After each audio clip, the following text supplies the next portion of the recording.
আজ অনেক দিন পর গিয়েছিলাম আমার চিরচেনা পরিবেশে, আমার কলেজ। আর তার সাথে সব ফ্রেন্ডরা মিলে খেয়েছি ফুচকা বাড়ির ফুচকা। আর এর সাথে ফ্রি থাকছে আমার বান্ধবী ফাতেমার পিটানি। আসসালামু আলাইকুম everyone, this is me Ridita from Ridita's lifestyle. আশা করি আপনারা সবাই ভালো আছেন। Welcome back to my another video. বিকেলে হঠাৎ করে সব ফ্রেন্ডরা মিলে ঠিক করেছি আমরা শ্রীকাল যাব ফুচকা খেতে। আমাদের প্ল্যানগুলো সবসময় এমনই হয়, আমরা হুট করে ঠিক করি যে এটা করব ওইটা করব। যেহেতু ফুচকা খাওয়ার জন্য আমাদের শ্রীকাল যেতেই হবে, তাই ভাবলাম কেননা কলেজেও গিয়ে একটু ঘুরে আসি। আজ অনেক দিন পর কলেজে গিয়েছিলাম, সেই যে কবে এইচএসসি পরীক্ষা দিয়েছে এরপর আর কলেজে যাওয়া হয়নি। আজকে গেলাম সব ফ্রেন্ডদের সাথে। আর এখানে যে ভবনটা দেখতেছেন এটা হলো গিয়ে আমাদের প্রিন্সিপালের ভবন।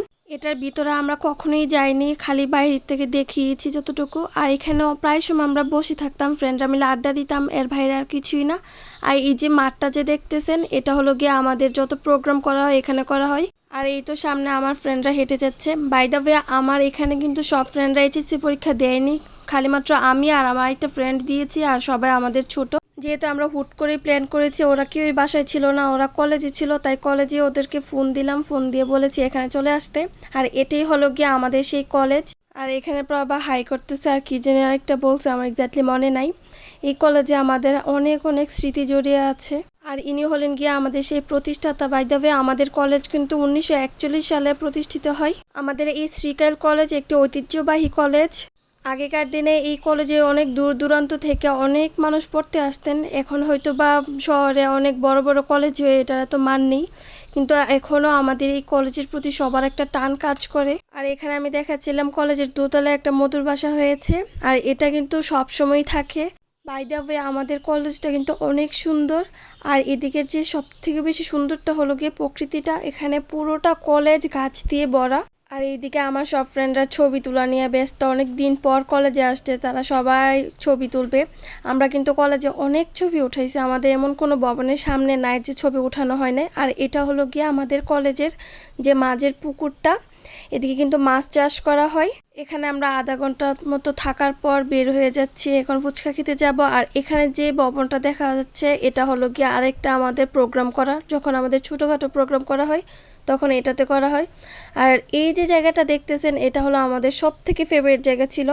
এই প্লেসটাও সুন্দর ছিল, আর প্লাস এখানে বসে আমরা অনেক আড্ডা দিতাম, কারণ সকালবেলা আমরা সবাই কোচিং করার জন্য চলে যেতাম, দেখা যেত অনেক সময় লেট হয়ে যেত, তো এখানে বসে আমরা সব ফ্রেন্ডরা মিলে আড্ডা দিতাম। আর এটা হলো গিয়ে সে আমাদের কলেজ গেট, যেটা আমি প্রথমেই দেখানো উচিত ছিল, আমি দেখাতে পারিনি, আমার কোনো প্ল্যান ছিল না যে আমি ভিডিও করব। আর এটা হলো গিয়ে আমাদের কলেজের সেই কৃষ্ণচূড়া গাছ। আর এই যে সবাই যে খেলতেছে এটা হলো আমাদের কলেজের মাঠ। কলেজ থেকে বের হয়ে আমরা চলে আসি ফুচকা বাড়ির ফুচকা খেতে। আর এখানে এসেই ঘটেছিল আমার ফ্রেন্ডের সাথে দুর্ঘটনা, ফাতেমার সাথে। কারণ ফাতেমা বাড়ি থেকে বলে আসে না, আমরা তো বলে গেছি বাসায় ছিলাম, আর ও ছিল কলেজে, ওখান থেকে একবার ডিরেক্ট আমাদের এখানে চলে আসছে। আর এখানে প্রভা বলতেছে ফুচকা মজা, কিন্তু হুদাই ফুচকাটা জঘন্য ছিল, ফুচকাটা একদম পুতানো ছিল, আমাদের পুরো মুডটা একদম নষ্ট করে দিছে। চটপটিটা যা একটু খাওয়া গেছে ওইটার থেকে যদি ফুচকার সাথে কম্পেয়ার করি তাহলে চটপটিটা ভালোই ছিল। এই ফুচকা বাড়ির ফুচকা আমরা প্রথমবারের মধ্যে ট্রাই করেছি, তো তেমন আইডিয়া ছিল না আমাদের। আর এটা হলো গিয়ে আমাদের শ্রীকাল বাজার স্টেশন। এখানে চলে এসছি, বাসায় চলে যাবো, কিন্তু হুট করে প্ল্যান হয়েছে যেহেতু আরেকটা মামা আছে ফুচকার, এই মামার ফুচকা আবার খুব মজা, তাই আমরা ঠিক করলাম এখান থেকে আবার ফুচকা খেয়ে যাব। এখানে মামাকে ফুচকা অর্ডার দিয়ে আমি একটা ভিডিও ক্লিপ নিচ্ছিলাম। অন্ধকার হয়ে গিয়েছে, আমাদের প্ল্যান ছিল আমরা হয়তো বা কফি টফি খেয়ে যাব, কিন্তু আর খেতে পারি না, অনেক লেট হয়ে গেছে। আর ফাতেমার তো বাসায় গিয়ে সিন্নি দিবে, এই কারণে আর দেরি করি নাই। আর এখানে আমাদের ফুচকা চলে আসছে। তো আজকের ভিডিওটা এখানেই শেষ করছি, ভালো থাকবেন, আল্লাহ হাফেজ।